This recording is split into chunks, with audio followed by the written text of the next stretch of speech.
Joining us now is Christina Paxson, president of Brown University, also known as CPAX, but I'll call you Christina. My youngest two of four both went to Brown, and I will always be grateful to you and the Brown faculty administration for the wonderful experience they had. And for today, your unique career path as an economist with a background in public health and as president of a major university has made you more than ready for this moment. Christina, it's a great honor to be talking with you today. Thank you. I'm glad to be here. Okay. I'd also like to welcome Sal Khan, founder and CEO of the Khan Academy, who's been called the poster child of online learning. I'm sure most of you are familiar with Khan Academy, or at least your children are. I remember watching some of the first Khan videos when my kids were in high school and being amazed at how well they taught complex topics like calculus and physics. Back in 2010, Google saw the potential of what Sal was doing and became a founding partner, and we have been a proud supporter ever since. The mission of Khan Academy is to provide a free, world-class education for anyone, anywhere, which very much aligns with Google's values. Thank you both for being with us today. Now, we can't discuss the future of education without talking about the elephant in the room, COVID, and acknowledging that this pandemic is probably forcing us towards education reform at a speed we have never imagined. So to kick off, let's start with a quick poll. You should see a question come up on your screens asking whether you would choose the benefits of sending kids back to school or prefer to avoid the risk of catching COVID-19 and keep them at home. Please take a second to post your reply, and we'll come back to the results shortly. So, Christina, you've been very vocal about safely reopening universities recently, and you even wrote a New York Times op-ed about exactly how to do it: test, trace, and separate. At Brown, you've allowed students to return to campus. Why do you feel it's so critical to return to campus, and what have you learned so far? Thank you very much for that question. And this is something I've been obviously living with for the last 8 months and working on. I would say a couple things. One is, the test, trace, separate formula is not anything I came up with. It is basic bread and butter public health protocol. And frankly, if the entire country was following it, as well as social distancing and mask wearing, we wouldn't be where we are right now as a country. So that's an important point. And the other thing that you said that I think is important is colleges and universities have to do this only if they feel that they can do it safely. So at Brown, we developed a plan. I think we have done a good job so far, knock on wood. We're not quite done with the year. And we've learned a tremendous amount. I mean, one thing I would say is we've learned about the importance of choice. So what we said to our students was, look, if you want to come back, you can come back. If you want to study remote, you can study remote. And we said the same thing to our faculty in terms of how they taught. Did they want to teach in person, hybrid, remote? It was up to them. And what we saw with the students was, by and large, they voted with their feet. They wanted to come back and they wanted to be with each other, even under very difficult circumstances. So that's one thing we learned. The second thing I would say is we've learned that very quickly we were able to pivot to offering very high quality hybrid instruction, combination in-person and remote, not easy to do.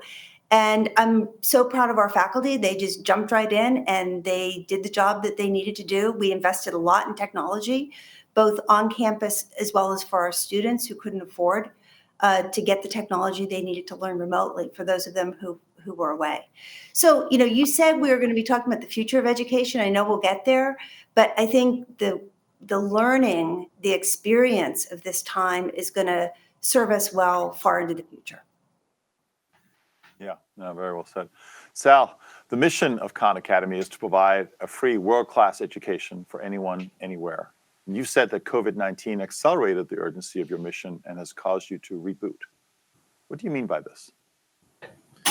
Yeah, even pre-COVID, as you mentioned, our mission, free world-class education for anyone, anywhere, there's essentially been 3 pillars to that. How do we make all of the core academic material from pre-K through elementary, middle, high school, and even some of the core of college available to literally everyone on the planet, not just in English? There's over 40 translation projects. We want to do all the world's major regions and languages. The second pillar is how do you make it so learning isn't bound by time or space, and instead of the student having to cater to kind of the pace of the instruction, that how do we make the learning cater to the needs of the student? Every teacher will tell you that in a class of 30 kids, They all have 30 different gaps. They're all ready to learn at 30 different paces. But one teacher left to their own devices, it's very hard for them to cater to those, to all 30 students. And then the last pillar is, how do you connect that learning to real opportunity? And you fast forward, COVID hits, and everything, those three pillars just became that much more important. Learning has to be not bound by time or space. You have a reality where, an unfortunate reality, and you introduced me as a poster child for online learning. I'll be the first to say that pure distance learning is suboptimal for almost all kids. And if I had to pick between the best technology and the best teacher, I would pick the best teacher every time. So I always view distance learning or technology or blended learning, whatever you want to call it, as it shouldn't be an end unto itself. It should be, okay, what are our pedagogical goals? And then how do we support great teachers, great educators, parents, students to reach those goals? But when COVID hit, you can imagine those first few weeks in March, a lot of folks generally were flat-footed, and it's not their fault. No one could have foreseen this even a few weeks before. But what we saw as a disproportionate ability to engage, as the previous guest talked about as well, is that my kids, it wasn't optimal for them, but they kept learning. But we've been talking to a lot of school districts where 20, 30, 40% of the kids didn't have adequate access, even when heroic efforts have been out there to get devices, Chromebooks. The internet providers have been out there to get free internet access. Even there, 5-10% of the kids just kind of checked out. And as you can imagine, you always have a summer slide where kids not only don't learn, but they forget. And then this year, you're having summer plus COVID slide, where you're going to have, some estimates are a year, 2 years of learning loss on average. But the average is sometimes misleading, because we're starting to get data that kids in the suburbs, kids in the middle class, upper middle class, they're not having a lot of learning loss. In fact, they're continuing to learn. There's other losses that might be happening, but that the average is disproportionately hitting, or that loss is disproportionately hitting kids who need it the most. So I think coming out of COVID and this reboot we're talking about, is we got to treat this like a disaster recovery effort. We have to think about, how do we seriously give every student in America the chance to remediate their gaps, learn at their own pace? How do we allow every teacher in America, and frankly the world, so that they can cater to the needs of individual students, and that some kids are going to kind of fall off their track because of what's happened over the last year. And so how do we always have ways to get back on track? And when you're 20, 25, 30, so you can learn on a Khan Academy or whatever else, prove what you know, and get back into the job market or get back into higher education. Yeah, no, totally agree. And you're touching on a couple of topics I think we'll come back to. Let's take a look at the poll results. So we asked you to choose between the benefit of sending kids back to school versus the risk of catching COVID-19. And I think you can tell where Christina and Sal come out on that. And it sounds like most of you do as well. 70% of you voted for the benefit of in-person schooling, and 30% of no risk of COVID-19. I think that's probably not unrepresented. But Christina, does that surprise you at all? No, I'm not surprised that it came out that way, but I'm also not surprised that there are 30% who feel the way they do. And it's interesting, we have about 70% of our students back and about 30% who aren't. So. Oh, amazing. Yeah, I mean, we don't know the age distribution of the kids that people are voting on either. But Sal, anything you want to add? Yeah, and as we know, a lot of it depends. I'm definitely, I've been known to be a hypochondriac sometimes, but my youngest is now back in school. It's a school that I helped start, so I went in, I made sure they had the MERV filters, I made sure there's social distancing, I made sure there's testing, so you can have safety and in person. But yeah, you should do whatever you can to get that in person, because so much more happens than just the traditional instruction, some of which you can get on digitally. Yeah. Well, let's talk about something else that's very topical and hotly debated. And I'm not talking about the election results, but SAT testing. College testing, both the SAT and the ACT, have been cornerstones of college admissions for almost 100 years, but not without its share of critics. And that may now change thanks to COVID-19. Due to the pandemic, many schools are making testing optional this year. And first, I thought, let's see what the audience thinks. So do you think college entrance exams should be eliminated? Please vote yes or no. While we wait for those results of the poll, Sal, I'd love to get your thoughts on this, because your TED Talk was famously called "Let's Teach for Mastery, Not for Test Scores." And you partnered with the College Board to offer free test prep. What are your thoughts on standardized tests? Do you think moving towards test optional in college admission is a good thing? Well, it's easy for folks to beat up on standardized tests, but I will say that there's no such thing as a perfect assessment. I think what we have to always think about is how do we use it in a reasonable way. And whenever someone says they don't like standardized assessment, I would say, well, which part do you not like? Do you not like the standardized part, or do you not like the assessment part? Because I think most of us would agree non-standardized assessment seems to be that much more arbitrary, and obviously no assessment at all. You don't know really where folks are, and people forget that some of these entities, things like the College Board, the folks who administer the SATs, this was done as a way to level the playing field. 100 years ago, Ivy League schools like Brown, there were feeder schools that would go into it, and the admissions officers at Brown, they were friends with the professors at those boarding schools in the Northeast, and they would be able to evaluate those students. But if you were a kid like me, grew up in a single-parent household in Metairie, Louisiana, and went to Grace King High School that had never sent someone to Brown or an Ivy League school or a Stanford in its history, there was no way for the university to understand, well, how does this kid stack up against some of the kids, or how, not even stack up, how ready are they compared to some of the other students where they're used to the pipeline. So by having standardized tests, it does start to level the playing field, and that everyone can start to provide a signal. Now, I'll tell you what I think every university admissions officer will tell you is that you can't just use that test by itself. It is a data point. It should not be the data point. I think the problem we have in our society generally is the data points that tend to be easier to measure or easier to index on, people index on them more. It's easy to say a 1,500 on the SAT versus a 1,400 on the SAT is objectively better. It's harder to say that, someone who is vice president of the Honor Society and worked at the soup kitchen is objectively better or not better, or more prepared or not prepared than someone who's a great cello player. So that subjective stuff. But I think especially highly selective places, and I don't want to speak too much for Brown, right? But, highly selective places, they know it's an art of figuring out how do they form a community, what types of students are really going to thrive and make use of this opportunity. So my view is, there's always going to be a place for assessment. There's always been a place, and ideally you want it standardized. But I also think we're entering a world where we could have new forms of signal. For example, there's a new not-for-profit that I just started up during COVID, in response to COVID, to give students peer-to-peer tutoring called schoolhouse.world, free peer-to-peer tutoring. But as part of that, we want a way to evaluate tutors. They can actually certify their knowledge as tutors so that they can become a tutor. And then once they become highly reputed as a tutor, they get kind of credit for that. And now imagine if you're an employer, if you're a university admissions, wouldn't it be great to admit the student who not only knows their calculus, but can tutor calculus? One, it's very hard to game that or fake that, but also that student likely can communicate well, has empathy, is patient, is channeling their energy to helping others. So I think we're going to see a lot more things like that, where it's not going to be instead of traditional standardized metrics, it'll be above and beyond. Yeah. So Christina, you've made entrance exams optional this year at Brown, but have not made it optional going forward after this year. So in addition to things like the SAT, what are other things you look for in the admissions process?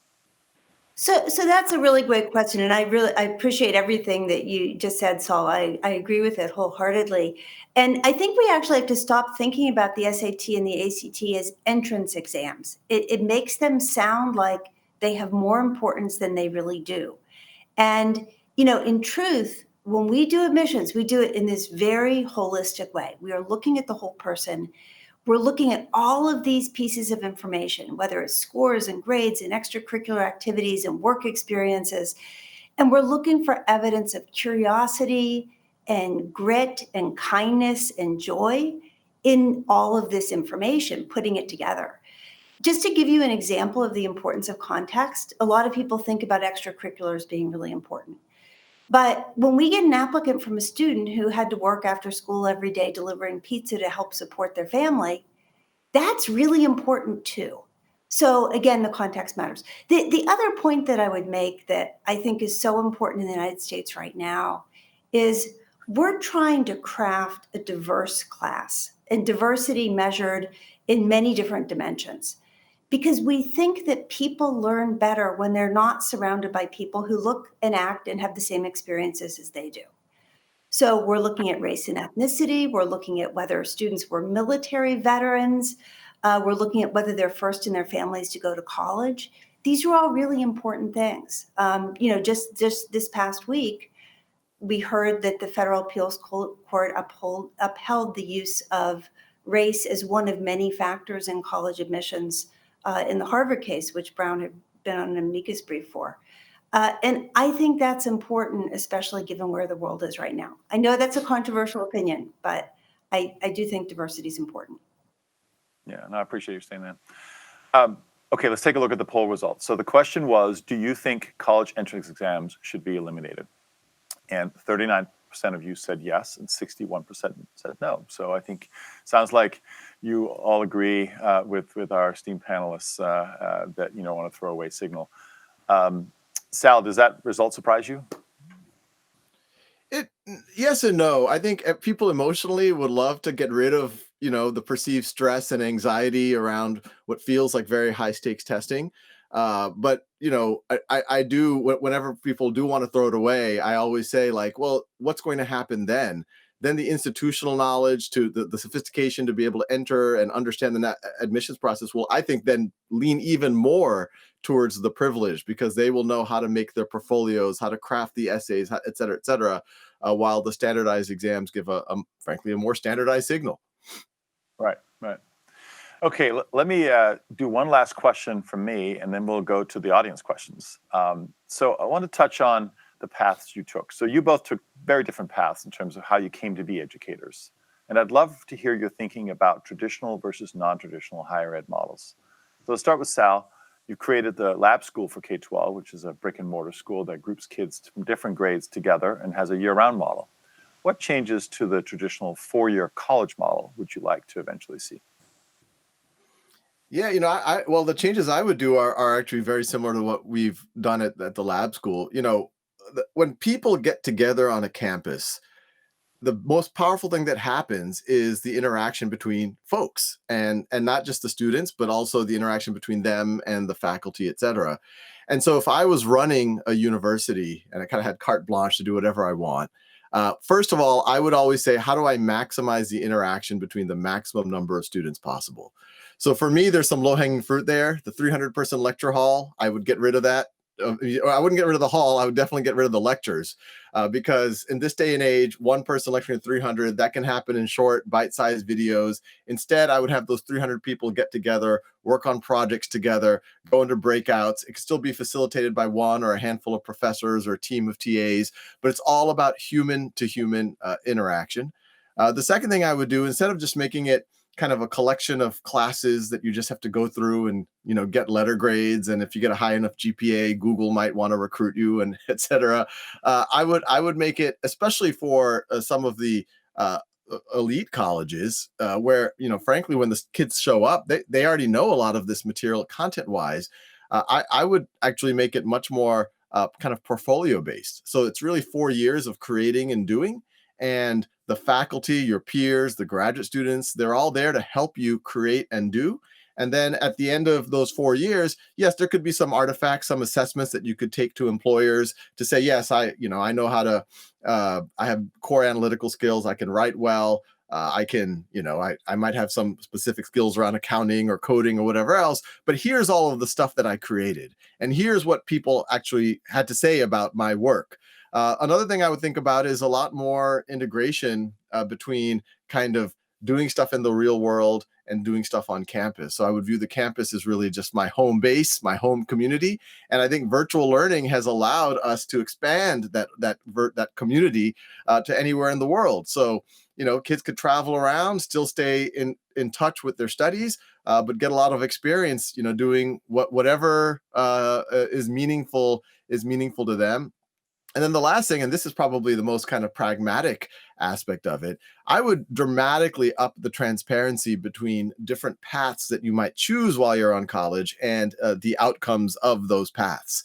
I think sometimes when you go to college, I remember when I was a freshman, it almost felt dirty to ask, well, how much do you get paid by this major? Or if I majored in Y, what does the job placement look like? Or are people 5 years out? How are they? It was almost, it's gauche to ask that type of questions. But we know that that's super, super important, because, no matter how much you learn or learn how to learn, as we all hope in college, if in 3 years out of college you're underemployed, you're strapped with a bunch of debt, you're not going to be able to be a completely kind of empowered human being. So that's, and then I would question even the time and space notion. Does it have to be 4 years? Clearly, someone decided 4 years. Let's just fill it up, whether you're going to be an art history major or a computer science major. So it was really the time that folks indexed on versus the competency and the experiences. Yeah, yeah. So, Christina, do you think that the pandemic has opened the door for fundamental changes in the structure of the traditional college model? For example, will Brown offer a purely online degree? I mean, either way, it seems clear from our dialogue with many of the top public and private schools that some top institutions will absolutely do that. So how do you think that'll change higher ed in the U.S.? I think we will see fairly significant changes in the coming 3-5 years. It takes a while to build new programs. We've learned that we can do remote learning really well, but to Saul's point, we've also learned that students really want community and they want interaction and engagement. So, to my mind, a 4-year fully online undergraduate degree is not the way to go. But what we should be doing is taking these ideas of, get rid of the big lecture, like Saul said. We're now taping all of our lectures. The students love it. And then they're getting together in smaller groups to do other things. We can untether students from campus. One of the nice things about Brown, and Saul, you should have gone to Brown, is that we have a fairly open, flexible curriculum anyway, so that students take different amounts of time. The courses are very rigorous, but they don't have to take grades if they don't want to.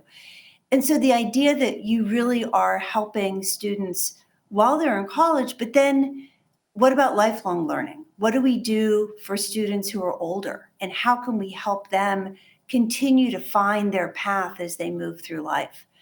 So the fully online degrees that I think will come, or certificate programs or things like that, I think for us would be primarily for older students, but we would take these online tools and use them to really, just in the best of possible ways, to make the undergraduate experience even better, more flexible, more empowering. And so it's an exciting time. If you can see past the end of this pandemic, it's an exciting time for higher education. Exactly. Okay, I want to leave time to answer our viewers' questions, so let's open it up and we'll go to the.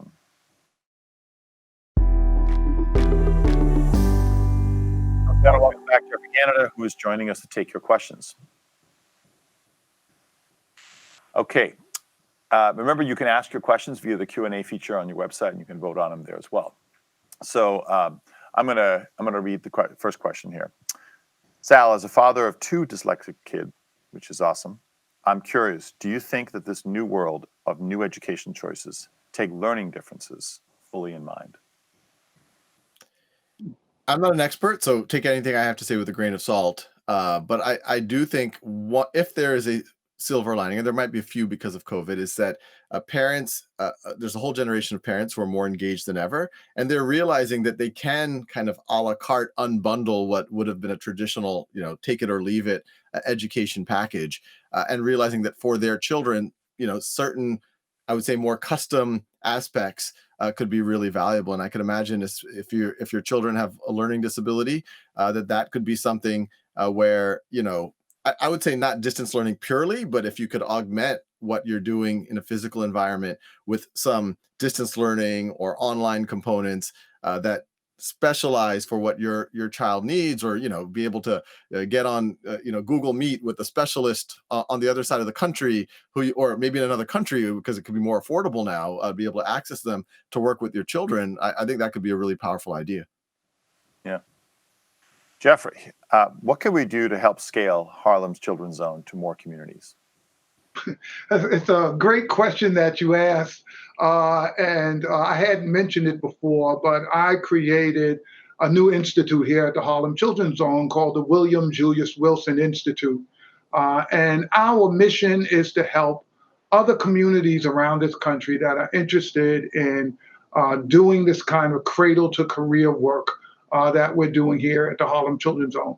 And, there's a bunch of folks out there who are well along the path of doing this work in different places around America.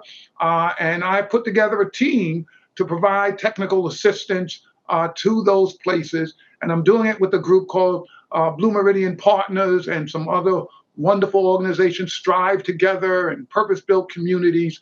We're all trying to make sure that we take this much more comprehensive view of education that puts the school in the center of community, but has the whole community coming together in ways to support what's happening in that school as a way of dealing with some of the real social and economic challenges we find in certain communities. Let me switch to question 3. So for any of you, are there surprising things that we now understand about how people learn online that we didn't understand in March or April? Anybody? So I'm looking at Sal. He's like the expert online here. I always talk with Sal, and if anyone else. I'm on with him. I mean, I can take you to let me take a first crack at that, which is, we're still learning. So, we went remote in March, and so we now have half semester of experience, and then we have the fall semester. So we're going to do a lot of analysis to find out how students are learning, how much they're learning. What we found out from last spring, which is really surprising, is that while students, of course, didn't like having to go home in the middle of the semester and learn remotely, their own assessments of how much they learned exceeded the previous semester, right? And one thing we're hearing from students, which is kind of sad, and I don't think this will be a permanent part of the ecosystem, is they don't have time, or they only have time for their courses. They can't do sports. They're not in theater. They're not doing all of these other extracurriculars where, most college students are juggling lots of competing demands. So, we've learned that they can learn really well remotely. And so far it's gone well. And I'll just add to that. A lot of conversations are, how do we keep kids engaged? They can go to other windows while they're on a video conference, et cetera, et cetera. And, teachers have come up with really good ways. Put them into breakout rooms, make it active learning the whole time, cold call them, kind of pull them out of the screen.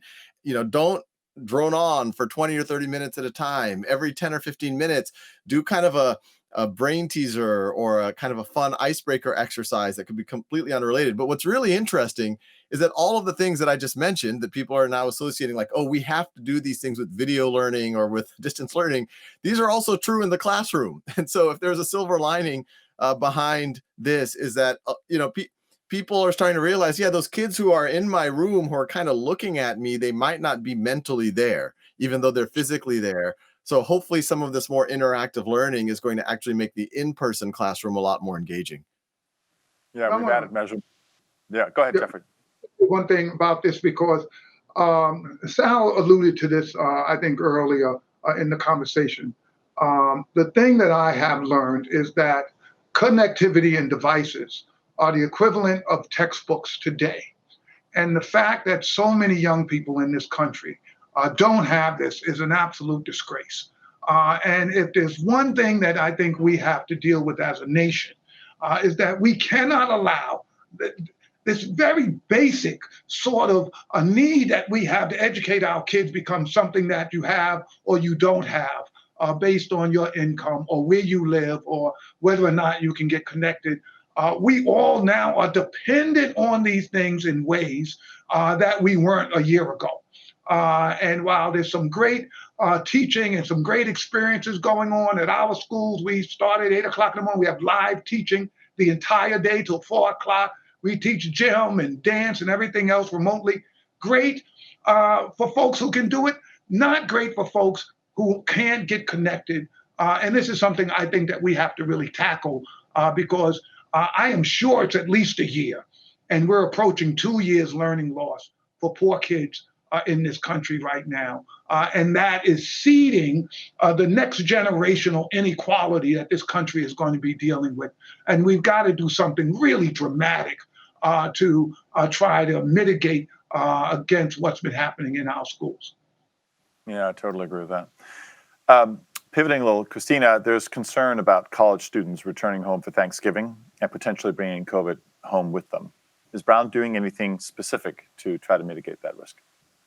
Yes, in fact, I just announced today that tomorrow we're going back down to what we call level 1, which means classes will not be in person and some other activities are going to be scaled back. Not research, not libraries, which have been fine. And it's more that we want to send a signal to students that we're approaching Thanksgiving. It's time for them to really be careful because we don't want them taking this home to their families and their loved ones and their communities. So hopefully they'll get the message and they will do it right. We're testing everybody twice a week, so they'll have a test shortly before they leave campus. But it's executing this test, trace, treat, safe public health plan is very, it's a lot of detail work and it's hard. Yeah, exactly. So next question here. As a parent of 2, I was surprised how ill prepared we were for online or distant learning. That said, now that we've been online learning for so long, what have we learned now to ensure that we can continue to build on this momentum? And do we need to? Anyone? I will come back to the point that Jeffrey just made, which I think was so important, which is, one of the great things about colleges is we kind of provide a level playing field for all of our students. But in many colleges and certainly in many high schools, grade schools around the country, that playing field is not level. And so, recognizing that education is a vital part of our national infrastructure, both the technology as well as the teachers and the tools, I think if we come out with an appreciation of the absolutely essential investments that we need to make in our K through 12 system and in college too, we'll be in a much better place. I don't know if that really answered the question, but to me, that's the big takeaway. We have to invest. I would say for parents with kids, I am amazed at all of the knowledge that's contained in a phone or in a tablet. I'm old enough, so if I wanted to know something when I was at Bowdoin, sorry, I didn't go to Brown, we had to get out of bed in December in Maine when it was 15 degrees. We had to walk across campus to the library. We had to try to find a book and hope nobody checked the book out, and then use that time. So you think about all of that time that we spent, half the time the book wasn't there. Instantly, you have all this knowledge at your fingertips. I think that parents have to help their children understand the power that is in those devices and how you use it and how you can literally answer any question in the world based on being able to search correctly and think how to use this device correctly. And if I would say to parents, there's nothing else you do, you have to make sure kids understand this is more than just a great thing to make calls or play games or text your friends. You literally can learn anything. And I would just encourage them to learn new things. Just decide, hey, let's figure out how to make pizza. Let's look it up. Let's just do it so that we start using these devices to open up the world for our children. Yeah. And Sal's I'll just video. add to that. It's amazing how many folks, I mean, to Jeffrey's point, everyone kind of realizes there's a lot on the internet that obviously Google has made very accessible to us all. But a lot of folks don't realize that, you can get free tutoring on a schoolhouse.world, play things like Khan Academy. I mean, they're almost suspicious of it that they're free. They're like, there must be a catch here. But there's efficacy studies. If kids, we have Khan Academy Kids, an early learning app. All of this is free, not commercial. I'm not selling anything. But if kids spend even 20 minutes a day on that for 6 weeks, it closes the learning, the learning gap between, or the preparedness gap between 3-year-olds or 4-year-olds as they go into kindergarten, between kids in the 25th percentile and kids in the 50th percentile. So the things that are out there, they are quite substantive. And, we're in a world where everyone has access to these resources. So, my hope as we go out of COVID, we get back to normalcy, we get all the benefit of the physical environment, but we don't lose a lot of these silver linings where people can learn continually, which we know is going to be more important as the world evolves. They'll always have access to other people in a community to learn from, and they'll be able to have more ways to prove signals to employers and higher education. Yeah. Well, I think all of you, aiming at different audiences, show how providing more context for what people learn is a way to achieve deeper understanding and mastery. So thank you for that. So I want to wrap with the last question. So in this, we've talked a lot about the problems facing our students today. But I'd like each of you for a short answer to the following question. What's one thing that you're most hopeful about? Christina, let's start with you. Well, I have to say, I'm hopeful because I see my students, one, caring about their community through their behaviors. And I saw a massive civic engagement of our students in the election. And we need our students to remain civically engaged and to remain connected and pushing for the betterment of this country and the world into the future. And that gives me joy and hope every single day. Jeffrey, let's go to you. Yeah, this has been such a tough time in this country, but I have watched young people, and I have watched people from every color, from every religion, coming together around issues that they care passionately about, around justice and diversity and equality, and a willingness to look at the past and try to figure out how do we make sense of those wrongs to now improve the conditions of this country. I was used to it going on for a week or two, but after a few months, I said, I think something's happening in America. I think young people are leading it. I think they're going to change this country. And I just root them on to keep fighting these tough fights that maybe the odds seem against you, but young people seem determined to change this country to make it a better place and more closely resemble those founding principles you find in our Constitution and the Bill of Rights. That's great. Sal, you get the last word.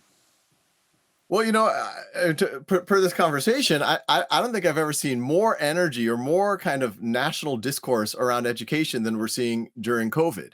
And, pre-COVID, we had what I would say is a slow motion catastrophe.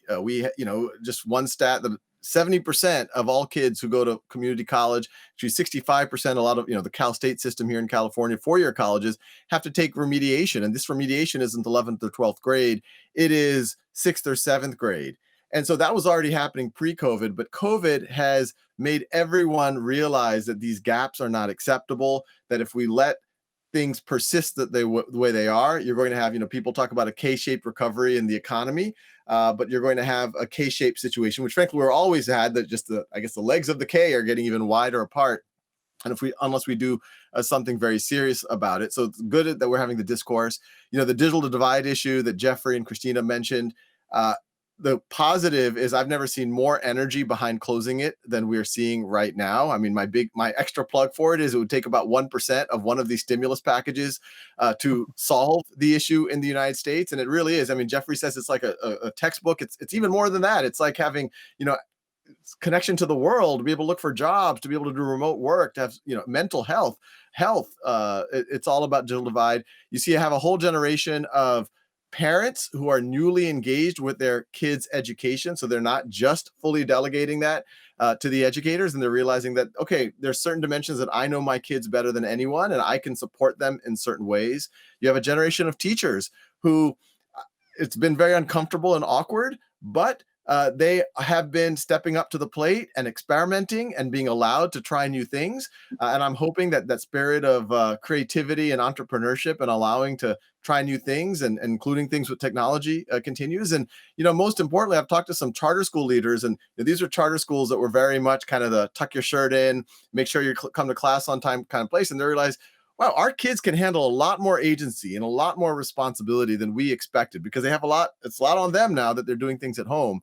And so I think you're going to see more people believing in this generation of learners, that they can take it on themselves. And I think over the next 5-10 years, what I'm hopeful for is collectively, we're going to create the things on the internet and offline to support people in their whole life, so that, close to everyone, I'm hoping in 5, 10, 15 years has access to their potential.